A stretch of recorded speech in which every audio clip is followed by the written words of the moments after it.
Stories matter. We overcome by the blood of the Lamb and the word of our testimony.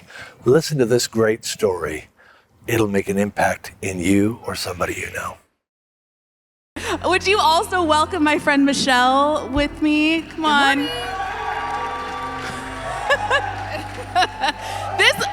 Yes, you got it. Thank you, Ian. Thank you. Ian's gonna have to carry the whole congregation this morning. I can feel it. Your cheering section is over there. My babies. Michelle, such a good friend of mine and a good friend of this church. And thank you for all you do. You serve in our food pantry. You're a mama of two. You have two beautiful girls over there. My babies. If this is your first time, we like to tell a story every week to encourage you, but also because it's scriptural. The word says that we overcome by the blood of the Lamb, what Jesus did, and the word of our testimony, what we've overcome, how God has come through. And Michelle and I have talked before, and I have told her that she is someone that I have seen experience loss and been through the fire, and she doesn't feel like smoke. You feel like peace to me. Yeah, I do. And sorry, I don't mean like, yes, I do feel like peace to you. Yes, you do. Sometimes you gotta affirm yourself. You can't wait from other people. I'm like, that's right. But you do, and this relationship with Jesus, this personal, was it always there? When did you first fall in love with Jesus? I've always had a sense of, faith, God, Jesus in my life, all of my life, but my faith hasn't always been my own. So when I made it my own, when I made it very personal, I was a teenager. My parents had gone through a divorce. It was very ugly. It was absolutely terrible. It caused me a lot of stress. So because I couldn't turn to anybody on earth, I turned to him. And so, but when I made it my own, even though it was kind of like checking off the boxes, throughout from like I was 13 until honestly 2020, when COVID hit, my dad passed away suddenly. That's when I really made it my own. And you went to, because we've talked about this. We've both lost our father and experienced loss. And I have friends that they have a sudden loss and it is just decimating to their life. Yeah. They can't get past that. Good people love the Lord, but they can't. But for you, and that sudden loss pushed you to Jesus. What was it about that made you say really rekindle? Yeah, I think it was like eye-opening. All this is going to fade away. It was like I was looking at him in the hospital. And he's my bonus dad. And to know him, his name is Tom. Tom loved out loud. So he didn't care what it looked like to love someone. And the chance that I got to know him, looking at him in the hospital after he had a massive heart attack and his body was laying there, it was so eye-opening. I was like, this is all going to fade away. He's my lighthouse. When the waves get high, when life gets hard, gosh, it was so hard to navigate that, especially right before COVID hit. He's the only thing that I could look to. He was the only constant in my life. So I was like, God, your word says that you're going to be there. You're never going to leave me. I need you to come through. I need you to do that.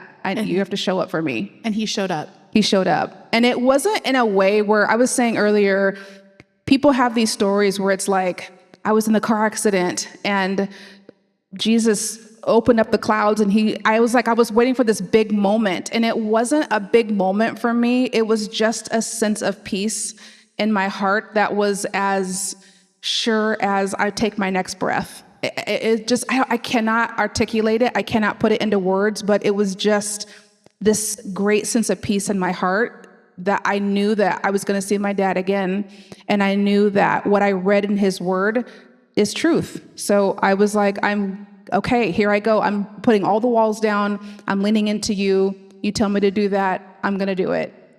I've watched you walk this out, and I've watched you dig in. Yeah. You keep serving. You serve families every week in our food pantry. You serve your family. You've gone through relational struggle. Now you're walking with your mom as she's a new widow. Yeah. Show up for your girls. What do you want people to know about how you keep going? Because you talk about the peace, but then there's that drive. So on September 25th, 2024, I told my husband at the time that I wanted a divorce. It was one of the hardest decisions I've ever made in my entire life. He is the only love I've ever known. And I I don't want to get emotional. We can do hard things. We can do hard things. In the moment in 2020, when my dad passed away, that moment was eye-opening for me because my faith became my own faith. I believed before because my mom believed, my dad believed, my husband believed. And when I made it my own, my eyes opened up to things that were going on that were not so great, and things that were going on that I was like, Michelle, you have to step into this hard place. We can all do very hard things, but we cannot do them on our own. There is no way that I would be standing here. My husband and I, my ex-husband and I, sorry, we are very good friends. There's no resentment. There are things that have happened that I don't love. And even though I'm not his wife, I can still show up for him as his friend. And I told myself that I will not walk out my divorce the way that my parents walked out their divorce. Love them very much, but it was, hell on earth to live in that moment with them during that time. My girls, I will not keep that going, that generational curse Dean talks about. I was like, I have to break this. I will not. So Nelson and I, we are friends. We will sit here in church together. He came over for Thanksgiving. We will walk that out. It does not always have to look like what it was, just because it was, and that's because of him. That relationship here is because of this relationship. Like Dean says, it's different here. Yeah. So, that's what If someone's heart's breaking this morning and what do you want them to finally know about Jesus, about what he can do, how he can restore, how you're believing in him for your future? It's about taking yourself out of it. Like with everything that's happened, I feel like my normal life, what I thought I had control over, you don't. You have to let go and dig in. I don't know what else. There's the music I listen to. I told Melanie, I was like, I have to start saying yes more.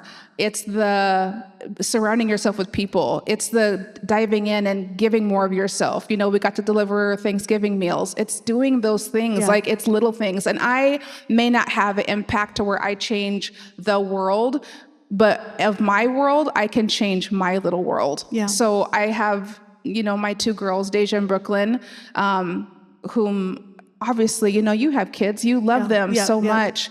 I can change their world. I can change what they see their mom walk this out. I have to. Yeah. I have to. Yeah. And it's so much easier to do it this way than to just walk through with so much resentment and hate, and I don't want that. Yeah. Well, I feel peace on you, and I'm grateful for you. Are you grateful for Michelle and her story and her bravery? Thank you. Love you. Would you stand with me? And we're going to have our 2-minute social where you can go and greet and make a friend, say hello. Michelle's going to be down here. I encourage you to come and say hello to her and her girls. And 2 minutes, ready, set, go. I know the Holy Ghost had something for you in that message. So thank you for watching to the very end. Now there's 2 more things you could do for me. You can share it and you can subscribe to this because it'll help us get the word out about Jesus. This is a Jesus thing and you're a part of it.